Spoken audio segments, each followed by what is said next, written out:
Lalu Nabi memesan 3 perkara. Nabi pesan pertama, jaga salat kalian. Nabi tidak bilang jaga pangkatmu, jaga rukomu, jaga hartamu. Tidak. Nabi mengingatkan, salatmu, jaga salat kalian. Bapak-bapak polisi, kalau bapak mau baik pekerjaan, jangan tinggalkan salat. Kecil itu bos jadi kapolsek, kecil. Nah datik nih puangi, jadi kok. Siapa yang sangka Pak Idam Aziz jadi Kapolri? Siapa yang sangka? Nggak pernah orang membayangkan, nggak pernah didengar-dengar namanya. Tiba-tiba jadi, kalau Allah mau. Kecil buat Allah jadikan kalian Kapolres, kecil. Kecil kalian kalau mau jadi kasat narkoba. Ini semua senang kasat narkoba. Kenapa? Tempat basah.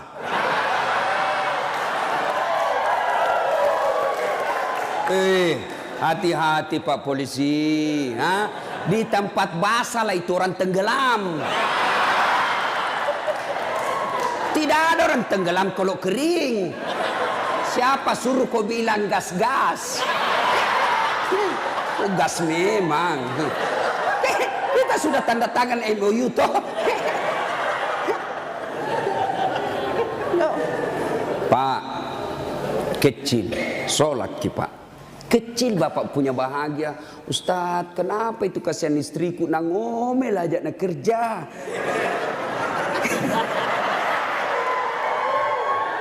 Ini juga ibu-ibu ini. Kalian istri-istri polisi, muliakan itu suami. Kita kira itu gampang jadi polisi, Bu. Saya saja bukan polisi, saya bayangkan itu susahnya jadi polisi. Masalahnya orang datang ke mana? Sentuh, kemana kamu? Ih, kok nanti ada. Coba bayangkan. Kita mau baik-baik. Datang lagi sepupu tak menangis di depan tak. Nah telepon tong maki om tak. Iko Tomik tuh, kau Tommy diharap. Kaulah satu-satunya keluarga di polisi. Apa kek kau bantukan itu kemanakanmu? Coba bayangkan. Nggak gampang itu. Kalau Ustadz apa godaannya? Apa godaannya Ustadz? Kemana-mana pakai gamis. Nggak ada perempuan mau dekat sama kita. Nah bacakan kau Yasin jauh-jauh kok. Tapi kalau polisi Pak, godaannya banyak. Banyak betul godaannya itu polisi. Masalahnya orang datang. Datang pula istri. Pakai kok kipas Pak? Tak kalai ada apa kayak situ. Itu tuh. Kalau kita Ustadz, siapa yang mau sogoki? Paling nasogoki telur sama soko. Apa mau nasogokkan ki? Tapi polisi subhanallah godaannya sangat besar, bebannya sangat besar. Maka disitulah dibutuhkan ibu. Pelihara suamimu. Jangan kau malah jadi tukang kompor. Apa kek masa kita sudah 17 tahun menikah tidak pernah tongko beli kangak gelang. Itu saja baru polisi baru 3 tahun suaminya gelangnya kayak pelik sepeda. Betul dia baru 3 tahun tapi dia sudah jual sawah warisan. Jangan, Bu, sayangi itu suamimu kasihan. Jangan kau dorong dia masuk neraka. Ya. Coba kalau ibu-ibu tidak beristri polisi, ibu ndak jadi ndak jadi bayangkari. Karena ibu bayangkari, wah luar biasa mobil polisi dia pakai piarisan. Iya toh? Iya Bu. Makanya syukuri. Coba kalau ibu ndak nikah sama ibu bapak-bapak polisi, ibu bukan bayangkari, gasturi. Gadis tua Republik Indonesia. Maka bersyukur ya. Pak, jaga sholat Pak. Saya kasih contoh ya, saya kasih contoh. Kan ada komandan tak toh? Ada Kapolres. Kira-kira kalau Kapolres panggil ajudan bagaimana hebatnya? Ajudan, itu ajudan biar lagi baring-baring di kursi makan cang goreng. Ajudan, siapa? Biar itu ada cang goreng. Perintah komandan. Iya toh? Iya. Iya. Mana ada ajudan berani dipanggil? Ajudan, tunggu dulu Pak. Bilang aku diinjak lehermu. Coba. Ayo. Begitu takutnya kita sama manusia. Padahal Kapolres paling lama 2 tahun. Mutasi lagi. Tapi begitu takutnya kita sama manusia. Tidak berani kita bilang tunggu. Lalu kenapa ketika azan berkomandan Allah memanggil kita, hayya 'alal falah. Hei Pak Polisi, sini kok, saya kasih kok kemenangan. Bapak tahu enggak itu artinya hayya 'alal falah? Itu artinya sini saya kasih kok kemenangan, sini saya kasih kok kejayaan. Allah panggil kok, sini kok saya kasih jadi Kapolsek kok, sini kok saya kasih kok jadi Kapolres, sini. Tapi apa jawaban kita? Tunggu, lagi meeting. Tuhannya suruh menunggu. Kapolres saja kau tidak berani kasih menunggu. Ini Tuhanmu kau suruh menunggu. Pantas 20 tahun kau jadi polisi, tidak bisa kau lepas dari kredit.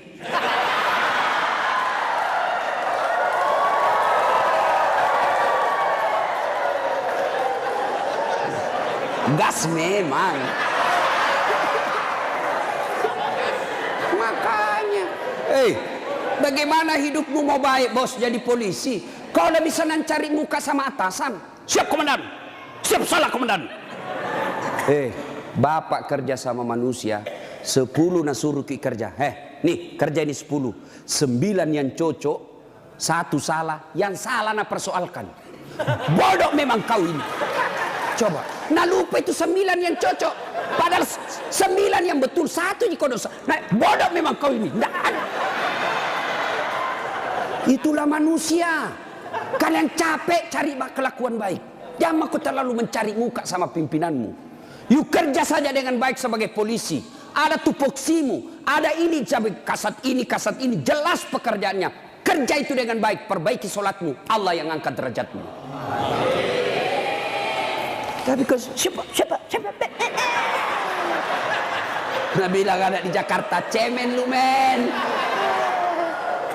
Ayo, serius Pak. Baiki saja sholat. Kecil Pak. Bapak kan punya jalan jadi Kapolsek. Bapak punya jalan untuk jadi Kapolres. Kenapa? Bapak polisi. Memang ada jalannya. Yang tidak bisa ada jalannya, saya jadi Kapolres. Tidak ada itu. Tidak ada jalannya itu bos. Ayo. Yang tidak ada saja jalannya Allah kasih. Saya ulang. Yang tidak ada saja jalannya Allah kasih. Apalagi memang ada jalannya. Apa maksudnya? Pak, bisa ndak perempuan hamil tidak pernah disentuh laki-laki? Itu ndak ada jalannya menurut ilmu kedokteran. Ndak mungkin. Tapi kalau Allah yang mau jadi Siti Maryam, wanita suci, ndak pernah disentuh laki-laki, hamil melahirkan Isa alaihi salam. Tuh Siti Maryam. Cuma sekarang banyak perempuan mau ingin Siti Maryam. Hamil, tidak ada suaminya. Usut punya usut, ternyata selingkuh sama polisi.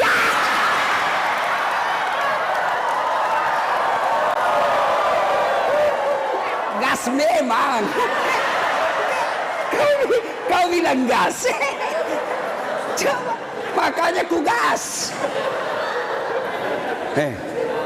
Kasihan ini perempuan kau kasih begitu. Dia mau melapor ke polsek. Temanmu itu datang pati melapor. Datang melapor malah dikasih takut-takut. Kau dapat pasal pencemaran nama baik ini paling. Ayo. Pak, Bapak mau baik, perbaiki saja sholat. Saya kasih lagi contoh. Saya akrab sama Kapolres. Saya datang di Sidrap. Pak Kapolres, adakah di Sidrap ini cari-cari telur? Mau pengantin? Siap Ustadz, gampang. Kapolres telepon ajudan. Ajudan, itu Ustadz Dasat ada di hotel. Kau jemput, pakai Alparnya Aji. Karena ada Alparnya tahu Pak Kapolres.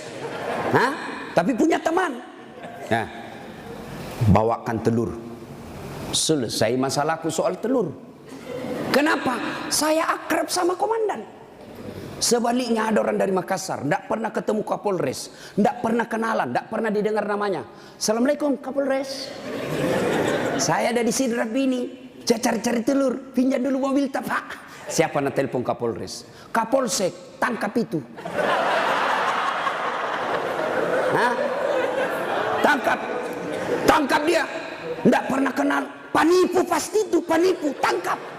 Begitu juga Bapak, tidak pernah sholat, sholatnya hanya hari Jumat, itu pun paling terlambat datang, paling cepat pulang. Orang khutbah dia tidur, pas bangun kamat dia bilang, aliran apa ini, mesti tidak ada khutbahnya. Bukan aliran apa, kau mati tidur dong. Ayo, tiba-tiba dimutasi.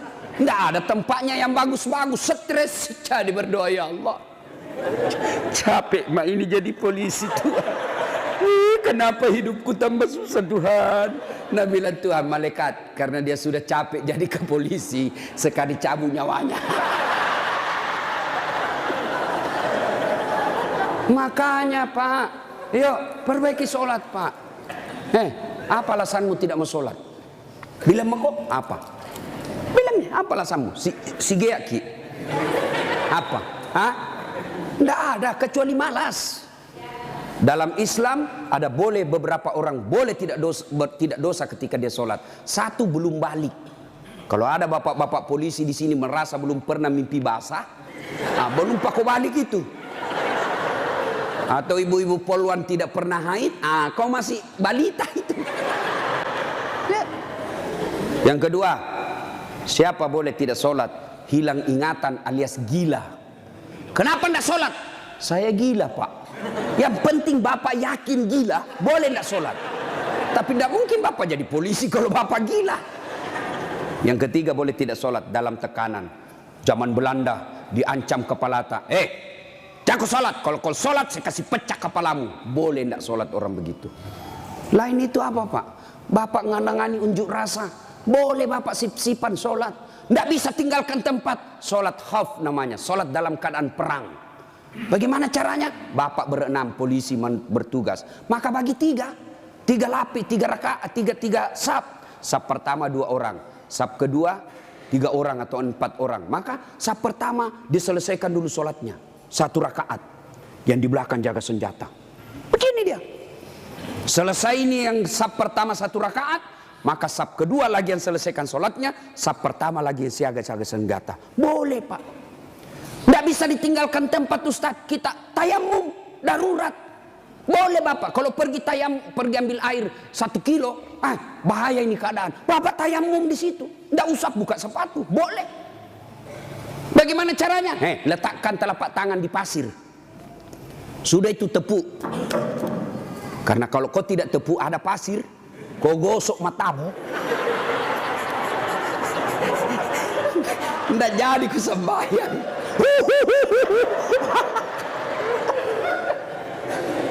Itu gunanya. Selesai. Agapi. Tidak ada alasan. Maka Bapak sholat. Maulid kali ini, yang tadinya masih malas sholat, perbaiki sholat Pak. Kecil buat Bapak, Allah kasih kita. Kecil Pak. Kecil sekali. Ini perkara dunia. Allah cukup mengucapkan kun. Itu saja itu disebut kun fayakun. Jadi. Nagati lipuangnya. Jadi. Coba. Maka Bapak Ibu Bapak ini perbaiki saja sholat. Bapak-bapak punya anak, tidak perlu di sekolah jauh-jauh ke luar negeri. Kontrol saja sholatnya. Baik sholatnya, insya Allah anakmu akan bahagia. Ya? 1. 2. Kata Nabi, jaga perempuan di antara kalian. Nabi lagi tidak bilang, jaga tetanggamu. Ini bapak-bapak juga banyak. Kalau sama tetangganya sopan. Assalamualaikum Ibu.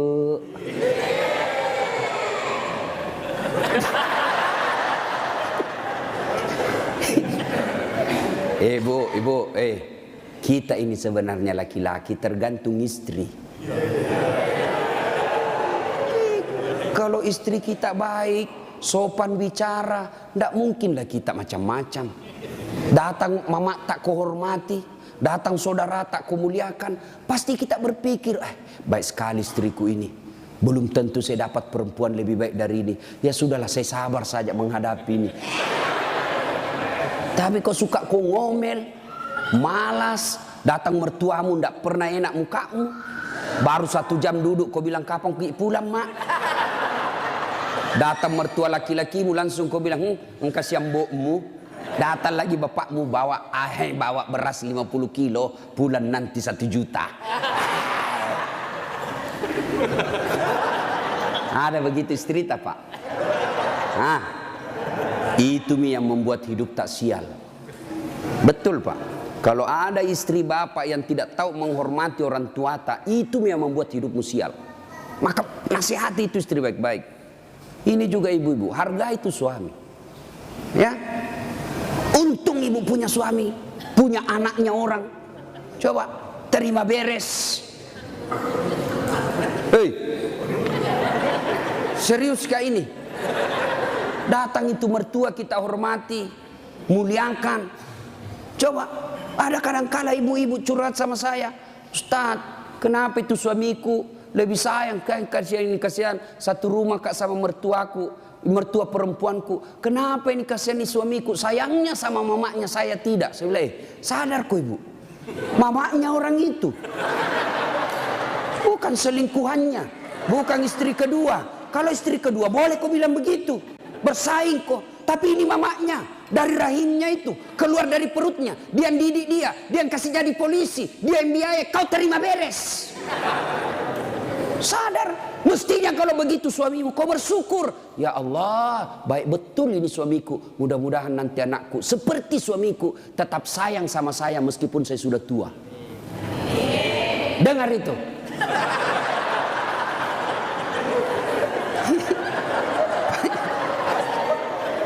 Mentong kita ini pun, hei, coba lihat kasih yang ini polisi. Di jalan ngirup udara kotor. Jalan baik-baik dicurigai lagi. Polisi. Padahal orang baik datang cari perampok. Coba di kantor kalian dimarah-marahi sa komandannya. Siap salah komandan, ditendang di pantatnya. Siap salah komandan, siap salah. Sampai lagi di rumah kau maki-maki lagi. Bodoh memang tahu kenapa kau tidak lawan. Apa mau dilawan? Nah dia Kapolres.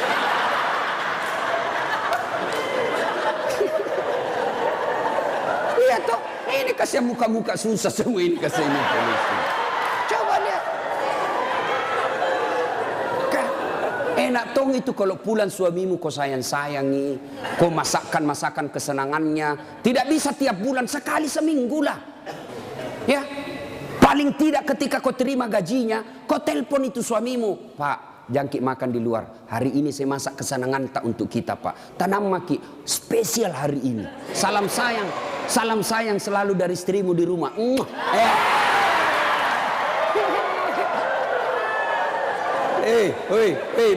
Bu. Itu suami polisi kalau dapat SMS begitu, nah kasih lihat langsung Satpol PP. Satpol PP polisi setengah. Nah, ada di sini.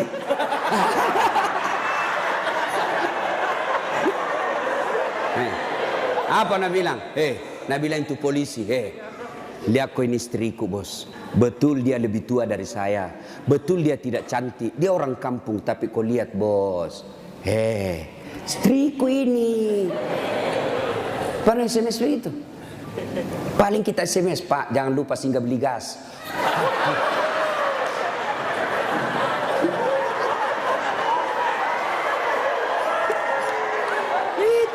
Itulah susahnya jadi suami.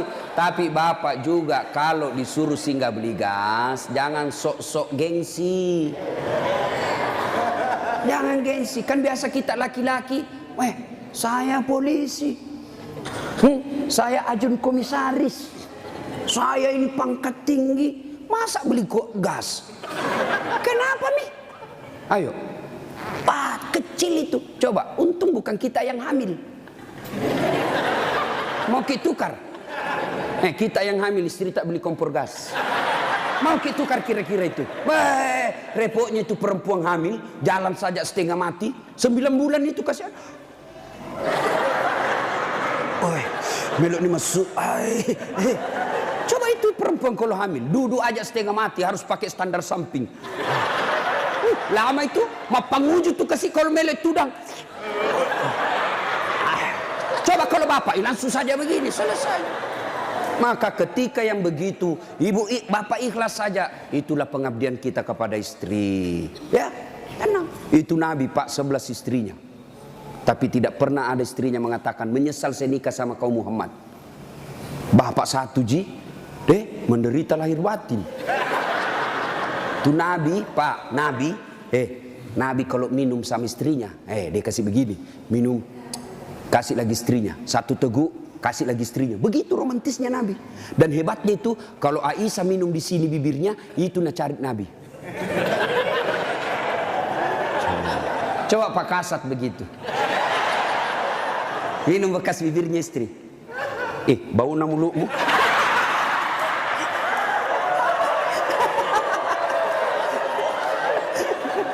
Salatullah, lamullah. Ala toha rasulillah, salatullah, salamullah, ala yasin. Satu, jaga solatmu. Dua, jaga perempuan di antara kalian. Maka bapak-bapak polisi jaga istri. Itu kewajiban bapak.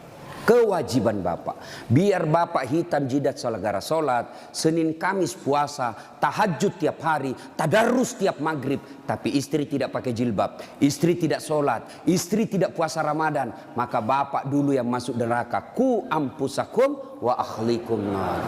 Itu makanya bapak didik istri. Bagaimana cara didik istri? Karena kita tidak punya waktu yang banyak. Lebih banyak di jalan, kasihan. Bagaimana cara didik istri? Arahkan dia pergi majelis. Itu ada pengajian dek, kau pergi di sana. Bagaimana lagi caranya? Paling gampang, bapak tidur peluk-peluk dia. Baru putarkan ceramahnya Dasat Latif. Judulnya apa? Kewajiban istri kepada suami. Sayang ke nonton kita. Langsung enak bapak, karena kalau bapak nasihati istri tidak masuk di akalnya.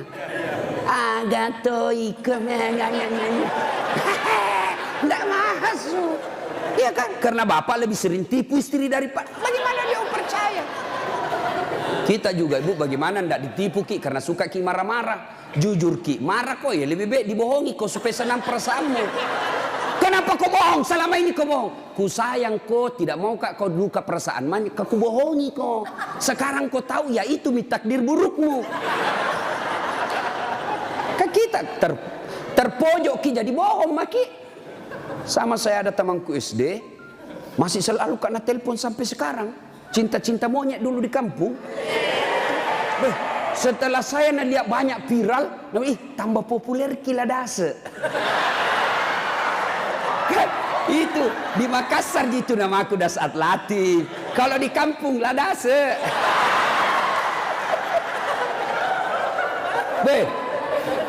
Dia selalu lah telepon saya. Nggak enak kan? Nah tahu istriku, perasaannya istri saya hormati sekali istri saya. Saya terima. Nggak enak. Saya blokir. Nah bilang kak nanti sombong. Terpaksa ku tulis di situ HP-ku namanya penjual batu bata. Jangan kau shooting ibu, nanti sampai sama istriku. Bunyi itu telepon. Nah lihat istriku, Ustaz, ada panggilan tak? Dari siapa sayang? Penjual batu bata. Wah. Saya bilang, dia bilang, saya angkat. Oh jangan kau angkat, tagihan. Nggak cukup uangku itu. Istriku kalau bilang uang, nggak mau dia karena nanti uang belanjanya saya ambil. Jangan angkat. Jangan angkat Ustaz, jangan Maki, belum cukup uang. Selamat saya.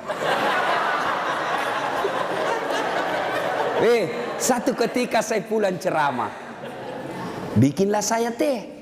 Kan saya bikin sendiri. Saya tahu, oh sudah. Saya minum, kenapa nak asin ini? Barat salah kasih kah ini? Saya pergi lihat toples, tulisannya gula. Isinya, garam.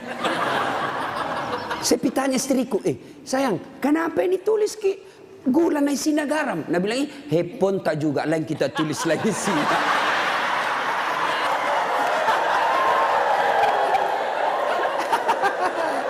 Ibu, sudah tahu rumusnya toh? Pak, jaga istri kalian, jaga. Gimana caranya? Ajari terus, nasihati terus, nasihati terus. Tapi bapak tidak mungkin bisa didengar istri kalau bapak saja kelakuannya tidak baik. Tidak mungkin. Maka untuk menjadi baik kepada istri, bapak dulu yang harus bagus. Bapak dulu yang kasih contoh sholat 5 waktu. Kalau perlu bangun subuh-subuh sama-sama. Sayangku, yuk peluk dengan baik, cium pipi. Nah bilang apa dia mau dicium stas nangoro mak bau tong bebenya Ustaz. Pak, kalau perlu bapak angkat itu istri. Salat subuh sayang, bareng-bareng, salat jamaah. Meskipun bapak pangkat paling rendah di Polres, tapi ibu bapak lakukan itu mulia di hadapan Allah. Angkat istri, ayo sayangku, salat bareng-bareng, berjamaah, bapak imam, istri makmum. Jangan baca yang susah-susah. Yang pendek-pendek saja, ya? Karena yang susah-susah nanti tidak mau sampai. Nak baca Al-Kafirun, wala antum abiduna ma abun, wala ana abidum ma abattum, wala antum abid. Mulai curiga istrinya. Wala antum abidu, wala ana abidum. Pas selesai sholat, ibu juga kalau selesai sholat kasih semangat suami. Sabar ki pak, memang begitu kalau baru pertama orang sholat. Insya Allah ke depan tidak. Jangan malah dimaki-maki. Bodoh memang kau ini polisi dongo. Apa kau tahu kau bilang? Nah bilang suami tak jamin lagi sembahyang deh. Kau sudah. Bu, pulang suami tak ibu. Kita tahu sudah mau masuk maghrib. Datang suami tak sudah sediakan sarungnya. Sediakan kopiahnya, sediakan bajunya untuk sholat, baju koko. Begitu datang, Deng, mandi ki, ini kita pakai sholat maghrib. Ayo kita pergi sama-sama di masjid. Nyaman ibu, suami istri jadi polisi, dapat gaji tiap bulan. Kalau begini kita lakukan, bahagia hidup tak. Meskipun kita tak putar-putar saja di sidrap. Enak pak. Ini istri suka ngomel, suami tukang tipu, kredit tidak pernah berhenti. Kapan enak hidupmu? Ayo, maka perbaiki ini, saling menjaga. Suami nasihati istri, istri ingatkan suami. Itu rumah tangga yang bahagia. Dan yang ketiga kata Nabi, ucapan yang beliau keluar dari bibirnya, ummati, ummati, ummati, umatku, umatku, umatku. Begitu sayangnya sama Nabi. Sayang Nabi sama kita. Nabi tidak mengucapkan Khadijah, Khadijah, Khadijah. Tidak. Nabi yang diucapkan ummati, umat kita. Apa di dunia saja tidak, sampai di akhirat pun Nabi seperti itu. Ketika hari kebangkitan tiba, Allah perintahkan kepada malaikat Jibril, Jibril, kau bangkitkan manusia paling mulia yang sangat aku sayangi, Muhammad sallallahu alaihi wasallam. Nabi Jibril setengah mati mencari, lalu Allah kasih keberkahan. Makamnya Nabi keluar asap. Didapat. Lalu bangkitlah Nabi. Ya seperti itu yang kita lihat di sirkus. Ada manusia yang tiba-tiba naik saja ke permukaan. Lalu Nabi duduk. Gosok mata. Jasadnya Nabi pak sampai detik ini tidak hancur. Seperti ketika beliau hidup. Kulitnya tidak rusak. Pernah kan beberapa kali itu kan kuburnya Nabi jasadnya Nabi dicuri. Kan beberapa kali itu 9 kali. Dan jasadnya pun sudah ratusan tahun meninggal. Masih sama. Nah, bangun Nabi, gosok matanya. Lalu Nabi buka, nampak Jibril di depannya.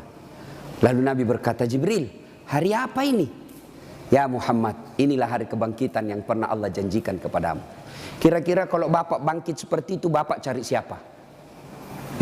Mana kasihan anakku? Oh, mana itu istriku yang baik sekali? Apa Nabi cari keluarganya? Tidak. Nabi tidak berkata, mana bapakku, rindu saya mau melihat bapak saya yang tidak pernah saya lihat wajahnya. Tidak. Siapa yang Nabi cari? Aina ummati. Jibril, mana umatku? Kita yang dicari Nabi pak. Bayangkan, begitu cintanya Nabi kita.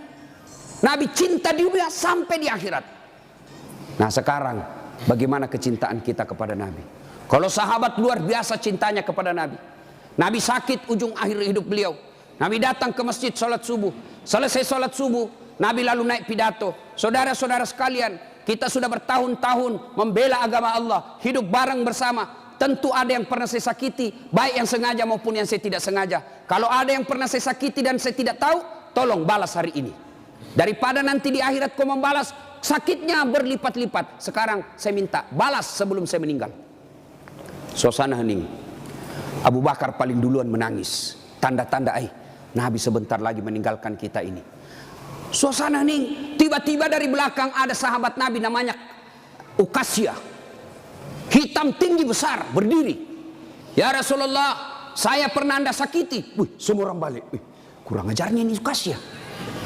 Kapan? Waktu itu perang ya Rasul. Saya berada di sampingmu. Rasulullah mengendarakan onta. Onta Rasulullah. Rasulullah menyambut ontanya. Saya di samping, bukan onta yang kena, tapi saya yang kena.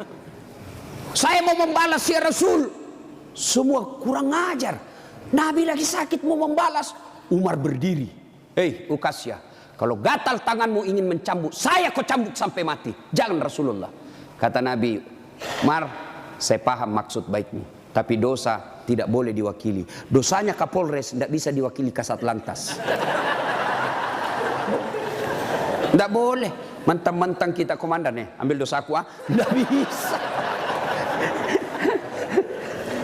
Sudah bangkit lagi Abu Bakar. Uqasyah, sayalah sahabat Nabi paling dekat. Saya selalu bersama beliau. Kalau kau mau cambuk, saya kau cambuk. Sama kau sakiti Rasulullah. Nabi bilang, Abu Bakar, dosa tidak bisa diwakili. Kau duduk. Makin dekat Uqasyah. Ditahan sama cucu beliau Hasan Husain. Uqasyah, pamanku, Amure, jangan kasihan kakekku. Lagi sakit. Saya kau cambuk kalau mau. Sama Rasulullah, saya kau cambuk. Nabi berkata, cucuku, saya paham maksud baikmu, tapi dosa tidak bila diwakilkan. Nak, duduk dekat Uqasyah. Ya Rasulullah, waktu Anda cambuk saya tidak pakai baju. Supaya adil, buka bajumu. Semua orang tambah kurang ngajar ini Uqasyah. Di depan Nabi satu-satunya pertama kali disuruh buka baju. Nabi buka bajunya. Begitu Nabi buka baju, subhanallah, terjadi keajaiban. Apa? Tercium bau harum. Bahkan ada sahabat Nabi, Nabi lagi tidur berkeringat. Dia ambil keringatnya Rasulullah satu tetes, dan itu dia bilang, saya tidak pernah mencium seharum baunya Rasulullah keringatnya. Coba, ada kira-kira di sini keringatnya harum? Ada. Kira-kira kalau saya buka baju di sini, bukan bau harum, bau sakulu. Itulah Rasulullah. Lalu apa kata Rasulullah? Ya, baik, saya buka. Kata Nabi, cepat kau Uqasyah, jangan kau buat saya lama tidak pakai baju, nanti Allah menghukummu. Maju Uqasyah, dia buang cambuknya, lalu dia peluk badan Nabi, dia cium badan Nabi dadanya, lalu sambil menangis, ya Rasulullah, maafkan saya. Apa maksudmu Uqasyah? Tadi kau mencambuk saya, sekarang kau menangis memelukku. Kata Uqasyah, ya Rasulullah, itu tadi cerita saya cuma karang, itu cari cerita saya cuma buat-buat. Kenapa? Saya tahu sebentar lagi Rasulullah meninggalkan kami. Ingin rasanya kulitku yang hina ini bersentuhan dengan kulitmu ya Rasulullah, karena saya tahu tidak mungkin saya bisa lagi menyentuhnya tanpa saya akali seperti ini. Ya Rasulullah, mau sekali nih kulitku yang hina menyentuh kulitmu yang mulia. Pun kalau saya nanti masuk surga belum tentu sama kita punya kelas. Saya ingin menyentuhmu ya Rasulullah. Saya ingin merapatkan badanku dengan kulitmu yang mulia ini ya Rasulullah. Nabi lalu meneteskan air mata dan berkata, saudara-saudara sekalian, kalau kalian mau tahu temanku di akhirat kelak, inilah karena cintanya kepada Rasulullah Muhammad sallallahu alaihi wasallam. Rasulullah luar biasa cintanya kepada kita. Lalu kalau Bapak cinta kepada Rasulullah, muliakan Rasulullah dengan cara apa? Pelihara warisannya. Apa warisan Nabi? Bukan istana. Apa warisan Nabi? Al-ulama'u warisatul anbiya. Muliakan ulama. Bapak-bapak polisi, gunakan kekuasaanmu untuk melindungi pewaris para nabi. Bukan pewaris pejabat. Lindungi pewaris para nabi. Supaya kalian nanti di akhirat ada yang bernyamamu, melindungimu ketika pada saat itu tidak ada lagi perlindungan. Rasulullah pewarisnya bukan gubernur. Rasulullah pewarisnya bukan presiden. Rasulullah pewarisnya bukan Kapolri, tapi pewarisnya Nabi adalah ulama. Muliakan ulama karena sama saja kalian memuliakan Rasulullah. Tidak usah kau muliakan Dasat Latif, tidak usah kau muliakan kiainya, tapi muliakan ilmu yang benar. Kalian tahu halal haram bukan dari Kapolres. Kalian tahu halal haram, rukun-rukun iman, rukun-rukun haji bukan dari Kapolri, bukan dari sekda, bukan dari bupati, tapi kalian mengetahuinya dari ilmu-ilmu para ulama. Ini saja tausiah kita, mudah-mudahan ada manfaat. Saya ingin berlama-lama, tapi saya harus ada di Makassar pukul 11 karena saya harus perjalanan lanjut ke Kolaka. Terima kasih Pak Kapolres. Saya doakan Bapak beserta istri sehat walafiat, diberikan kemampuan dan kesanggupan untuk menjaga wilayah hukum Sidrap dan sekitarnya. Bapak-bapak polisi, saya berdoa semoga Bapak sekalian selalu dititipkan iman dalam hati, sehingga Bapak betul-betul menjadi pengayom, pelindung, dan pelayan masyarakat. Insya Allah, luar biasa pekerjaan Bapak. Kalau Bapak melaksanakannya dengan baik, Bapak ini bertugas sebagai Umar bin Khattab, menegakkan hukum. Luar biasa. Kalau saya paling hanya bisa menganjurkan di mimbar, tapi kalau Bapak polisi mampu mengamalkan langsung. Saya jangan minum khamar, jangan narkoba. Nah, dengar anak muda, tapi kalau Bapak bilang jangan narkoba, langsung ditangkap masuk penjara. Bapak lebih hebat dalam dakwah daripada ustadz. Kalau ustadz di mimbar teriak-teriak, jangan minum khamar. Kita lihat peminum khamar, paling dibilang, dede, mabuk si Ronald Mudai. Tapi kalau Bapak polisi dapat langsung bisa disegit, borgol, bawa ke penjara. Nah, ibu bapak, saudara-saudara sekalian, mudah-mudahan ada manfaat. Lebih dan kurangnya mohon dimaafkan. Sebelum kita akhiri, mari kita berdoa kepada Allah Subhanahu wa taala.